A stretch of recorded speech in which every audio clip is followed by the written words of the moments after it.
एक समय की बात है, बलरामपुर नाम के गांव में सोहन नाम का एक गरीब किसान अपनी पत्नी रूपवती और बूढ़ी माँ के साथ रहा करता था।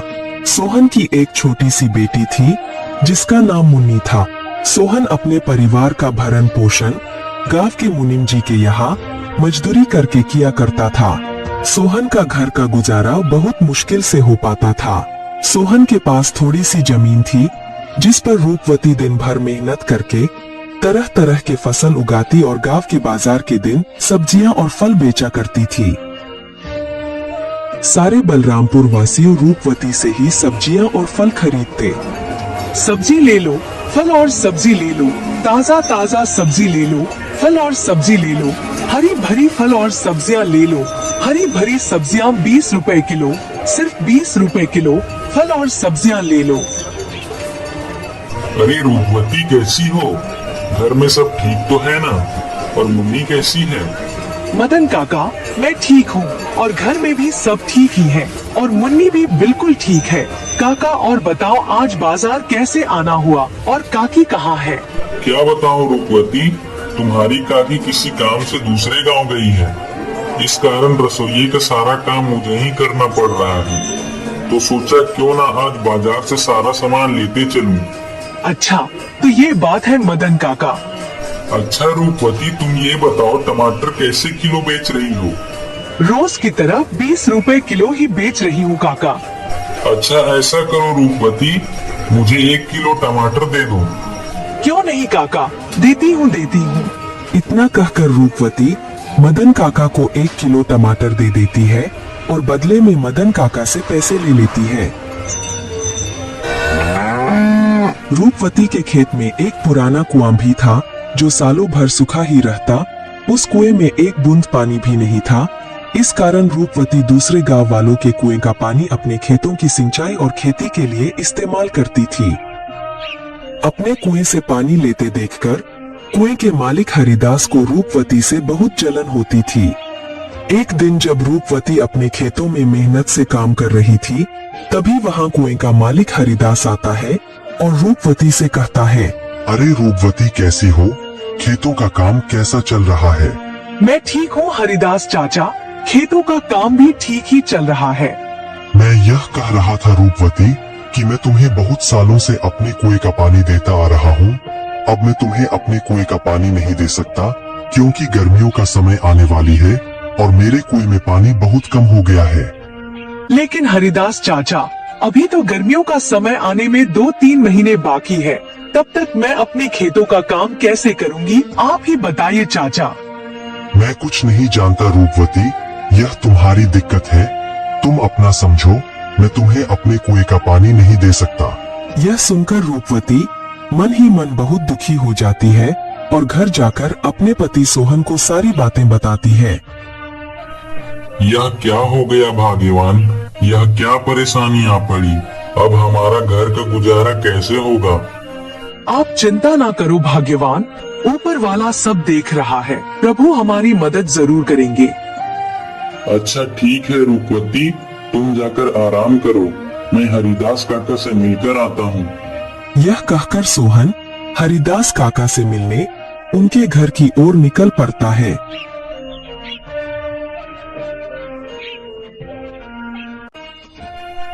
हरिदास काका, अरे ओ हरिदास काका, घर में हो कि नहीं? अरे कौन है भाई, रुको आता हूँ। अरे सोहन तुम हो? मेरे घर कैसे आना हुआ? हरिदास काका, मुझे रूपवती ने बताया कि आपने हमें कुएं का पानी देने से मना कर दिया। हाँ सोहन, यह बात सच है कि मैंने रूपवती को अपने कुएं का पानी लेने के लिए मना कर दिया। ऐसा क्या हो गया हरिदास काका? देखो सोहन, मैं तुम्हें कई सालों से अपने कुएं का पानी देता आ रहा हूँ और इस बार गर्मियों का समय आने वाली है। इस कारण मेरे कुएं का पानी बिल्कुल सूख कर कम हो गया है। अगर मैं तुम्हें अपने कुएं का पानी देता हूँ तो मुझे गर्मियों में बहुत परेशानी होगी। लेकिन हरिदास काका, अभी तो गर्मियाँ आने में 2-3 महीने का समय है, तब तक मेरे खेतों का क्या होगा? मैं कुछ नहीं जानता सोहन, मैंने रूपवती को भी कहा था कि यह तुम्हारी समस्या है। मैं तुम लोगों को अपने कुएं का पानी नहीं दे सकता। सोहन हरिदास काका को कुएं का पानी देने के लिए मनाने का बहुत कोशिश करता है, लेकिन हरिदास नहीं मानता है। फिर सोहन दुखी होकर थक हार के अपने घर की ओर निकल पड़ता है।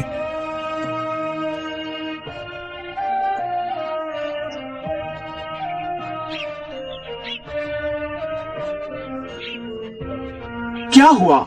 हरिदास काका ने क्या कहा? ना रूपवती, हरिदास काका ने पानी देने से मना कर दिया। कह रहे थे अगर मैं तुम्हें पानी देता हूँ तो मुझे गर्मियों में बहुत परेशानी होगी। पानी के बिना क्या होगा भाग्यवान? हमारे सारे खेत तो सूख जाएंगे और हमारा गुजारा कैसे होगा? अच्छा, वो जो हमारा पुराना कुआं है उसको खुदवाने में कितना खर्च लगेगा? भाग्यवान 500 रुपए तो लग ही जाएंगे। अरे हमारे पास इतने पैसे तो हैं ही नहीं। अच्छा, अगर मैं खुद से ही कुएं को खोद दूं तो? क्या आप कर लेंगे? हाँ, अब कुआं मिस्त्री कर लेगा तो मैं क्यों नहीं कर लूंगा। अच्छा भाग्यवान, कल सुबह सुबह दोनों कुएं के पास चलेंगे। भाग्यवान जाओ, मुझे बहुत भूख लग रही है। जाओ जाओ, घर में जो कुछ भी है वो फटाफट लेकर आओ। इतने ही बीच में उन्हें एक आवाज सुनाई देती है। ये किसकी आवाज है? वह दोनों बाहर निकलकर देखते हैं तो एक साधु महाराज उनके घर के बाहर भिक्षा मांगने के लिए खड़े होते हैं। जो कुछ भी घर में हो, चावल, गेहूं, बाजरा, दाल, वो मुझे दे दो बेटा। अरे साधु महाराज, हम सब पहले से ही इतने गरीब हैं। हम जैसे तैसे करके अपना जीवन गुजार रहे हैं। ऐसे में हम तुम्हें कहां से दान दे? सोहन की स्थिति देखकर बाबा जी समझ चुके थे और बोले, कोई बात नहीं बेटा, कोई बात नहीं, ठीक है बेटा, अब मैं चलता हूँ। मैं किसी और के घर में भिक्षा मांग कर खा लूंगा। अरे रूपवती, हमारे घर में बाबा को देने लायक कोई भोजन है क्या?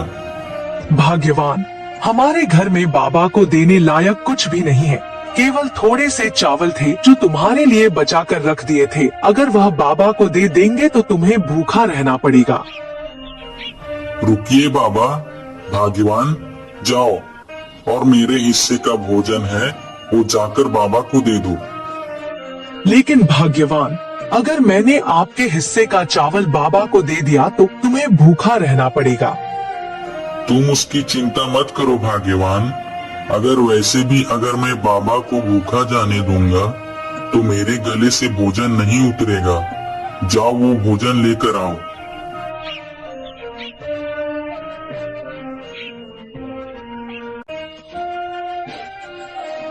सोहन की पत्नी सोहन के अनुसार सोहन के हिस्से का भोजन बाबा को दे देती है। धन्यवाद बेटा, धन्यवाद।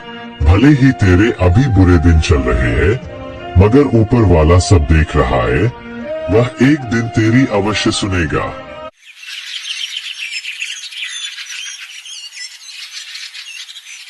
फिर अगले दिन सुबह सुबह दोनों सोहन और उसकी पत्नी रूपवती अपने कुएं की खुदाई करने अपने खेत की ओर चल देते हैं। देखो रूपवती, देखो हमारे कुएं में तो एक भी बूंद पानी नहीं है। हाँ भाग्यवान, प्रभु हमारी कौन सी परीक्षा ले रहे हैं? फिर सोहन कुएं में नीचे उतरकर कुएं की खुदाई शुरू कर देता है।